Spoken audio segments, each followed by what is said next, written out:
here's the extension thought, right? And I'm not going to pick on running, but running's just an easy one to chat about because it's super accessible and we've all done it at some stage, right? So we look at the running concept. Okay, I'm going to go out, I'm going to do my minimum distance.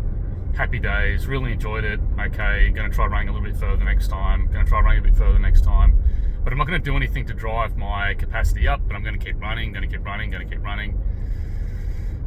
What eventually starts to happen, a couple of things, okay? One is that you start to get a little slower, which you chalk up to a great range of things. Oh, I changed course this day, or I changed shoes, or I'm a little bit tired, or all of which are completely valid reasons, right?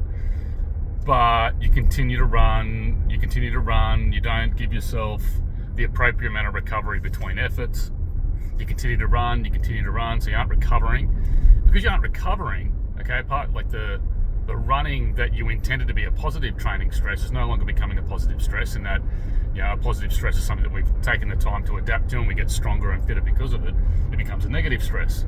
So we begin to negatively adapt.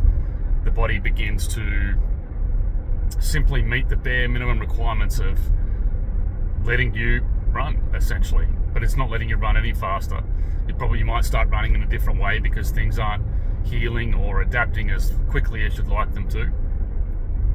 And so what eventually starts to happen is your capacity and your power, your power rather than it increasing, which would be a positive training adaptation. So I'm training, I'm driving up my absolute ceiling, my absolute capability to get something done. My power no longer goes up, my power starts coming down, and so does my capacity. My capacity starts dropping. Now, it doesn't drop at the same rate as your power. Okay, your power, because it's naturally higher than your capacity, starts to come down faster. But rather than me sort of prattling on and probably not making a lot of sense, and I'll chat about power and capacity another time, but what starts to happen is that your capacity and your power start coming closer together and your power starts dropping. Now, what this means is that you are beginning to operate, you are still submaximal, but you're starting to operate at a higher percentage of your submaximal capability. And you're starting to do this increasingly frequently.